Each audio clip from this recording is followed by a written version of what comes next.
మరోసారి తిరుగుబావుట ఎగరవేశారు కోమటిరెడ్డి రాజగోపాల్ రెడ్డి. ముఖ్యమంత్రి రేవంత్ రెడ్డిని టార్గెట్ చేస్తూ మరోసారి ఒక రకంగా కౌంటర్ వేశారు ఆయన.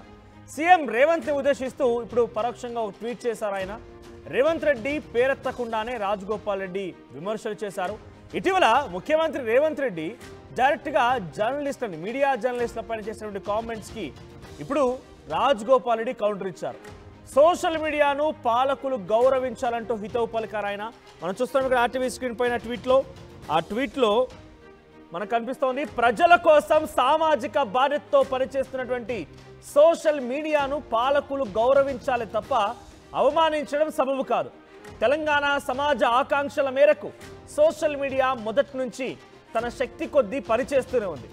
నిబద్ధతతో పనిచేసే సోషల్ మీడియా జర్నలిస్టులకు నా మద్దతు ఎప్పుడూ ఉంటుంది. సోషల్ మీడియా జర్నలిస్టులను దూరం పెట్టాలంటూ ప్రధాన మీడియా వారిని ఎగదోయడం, ముమ్మాటికి విభజించి పాలించడమే. ఇలాంటి కుటిల పన్నాగాలను తెలంగాణ సమాజం సహించదు. ఇది కోమటిరెడ్డి రాజగోపాల్ రెడ్డి చేసిన ట్వీట్. ఈ ట్వీట్కి డైరెక్ట్గా ముఖ్యమంత్రి రేవంత్ రెడ్డిని పరోక్షంగా ఆయన ఉద్దేశించి మాట్లాడినట్టుగానే ఉంది. బికాజ్ ముఖ్యమంత్రి రేవంత్ రెడ్డి 2 రోజుల క్రితం ఒక పత్రికకు సంబంధించి యానివర్సరీ ఫంక్షన్లో హాజరైనటువంటి ముఖ్యమంత్రి ఓనమాలు ఈలు రాని వారు కూడా జర్నలిస్టులను తిరుగుతున్నారు. కొంతమంది సోషల్ మీడియా జర్నలిస్టులను చూస్తుంటే చెంప పగలగొట్టాలనిపిస్తోంది అనే రకంగా వ్యాఖ్యానిస్తూ ఆయన మాట్లాడుకొస్తూ కొన్ని సంచలన వ్యాఖ్యలు చేశారు. కానీ బహుశా ఇప్పుడు ముఖ్యమంత్రి రేవంత్ రెడ్డి మర్చిపోయారేమో.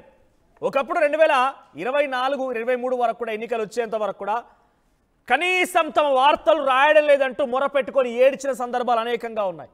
కాంగ్రెస్ పార్టీ కార్యకర్తలు, కాంగ్రెస్ పార్టీకి సంబంధించిన వారంతా కూడా కనీసం ప్రధానమైనటువంటి మీడియా సంస్థలు వార్తలు రాయడం లేదు, మమ్మల్ని పట్టించుకోవడం లేదంటూ అనేక సార్లు ఏడుపులు పెడబులు పెట్టినటువంటి సందర్భంగా చాలా విషయాలు ప్రత్యేకంగా చాలామంది సోషల్ మీడియా జర్నలిస్టులుగా అందరూ గమనించారు కూడా. కానీ ఆ సోషల్ మీడియా ప్రధాన మీడియా సంస్థలు పట్టించుకునేటువంటి వార్తలు మొత్తాన్ని కూడా నిజాన్ని నిర్భయంగా చెప్పగలిగింది, వాస్తవాన్ని ప్రజల ముందు చూపించగలిగింది.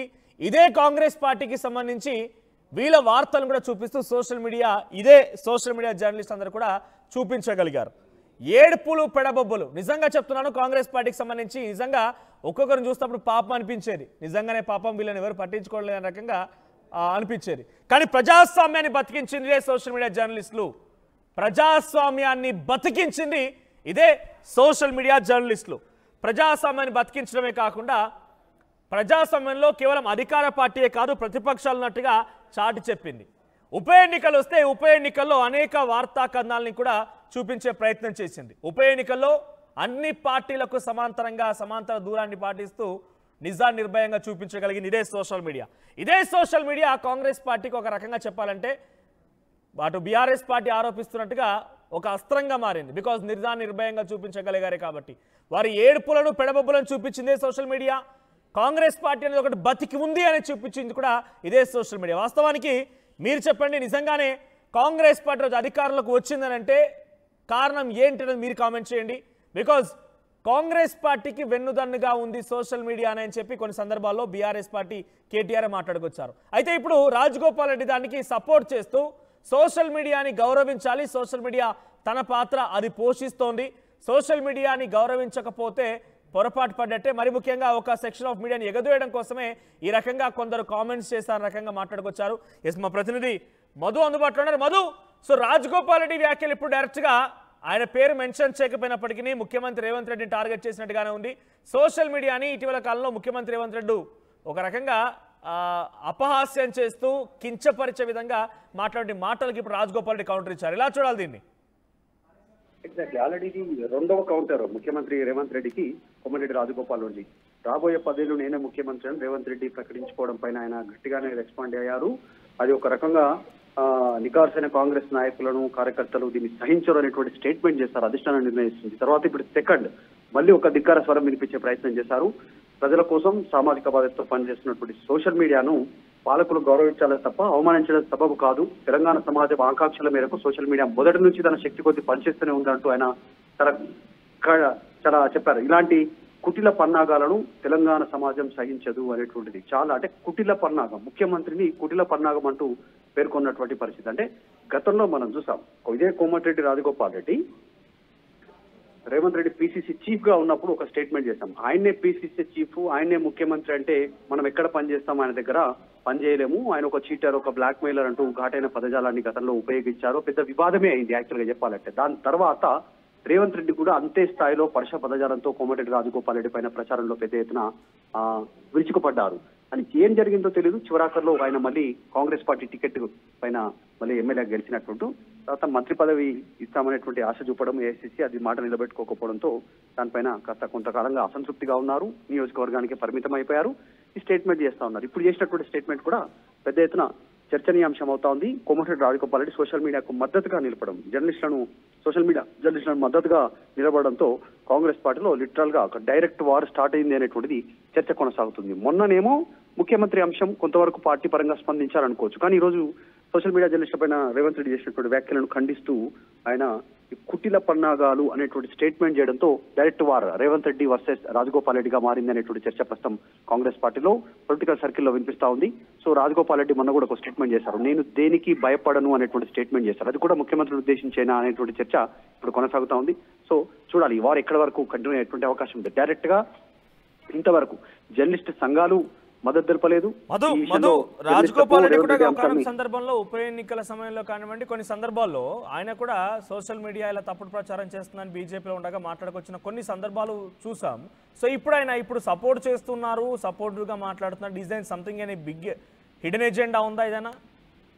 అంటే రేవంత్ రెడ్డి నిర్ణయాలను నిక్కచ్చిగా బయటికి ఓపెన్ గా చెప్తున్నటువంటి కాంగ్రెస్ పార్టీ నాయకులు ఎవరైనా ఉన్నారంటే రాజగోపాల్ రెడ్డి. మొదటి నుంచి కూడా ప్రతిపక్షంలో ఉన్నప్పుడు, ఇప్పుడు అధికారంలోకి వచ్చిన తర్వాత కూడా ఇప్పుడు అదే ధీటంగా మొన్న స్టేట్మెంట్, ఈ రోజు స్టేట్మెంట్, దీని వెనకాల ఏముంది అనేటువంటి అంశాలు ప్రస్తుతానికి మన దృష్టికి రాకపోయినప్పటికీ కూడా ఓపెన్ గా ముఖ్యమంత్రిని డైరెక్ట్ గా ఫైర్ అవుతూ ఆయన అంశాలను తప్పుపడుతూ కుటిల పన్నాగాలు పన్నుతున్నారు అనేటువంటి అంశాలను తెలంగాణ సమాజం సహించదనేటువంటి స్టేట్మెంట్ హార్ష్ అని కామెంట్ చేయడంతో ఇద్దరి మధ్య డైరెక్ట్ వార్ స్టార్ట్ అయిందనే చర్చని కాంగ్రెస్ పార్టీలో కొనసాగుతుంది.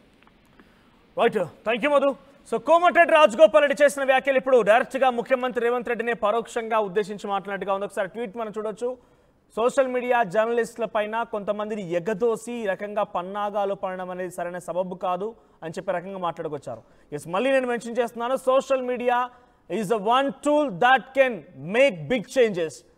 మరి చూడడానికి చాలా చిన్నగా కనిపించవచ్చు, సోషల్ మీడియా అనేది చాలా చిన్నగా కనిపించవచ్చు, సోషల్ మీడియా జర్నలిస్టులు అంటే చాలా చిన్న పరంగా కనిపించవచ్చు, కానీ చాలా పెద్ద మార్పులు తీసుకురాగలుగుతున్న దానికి ఒక ఉదాహరణ, ఒక నిదర్శనం మన తెలుగు రెండు రాష్ట్రాలే.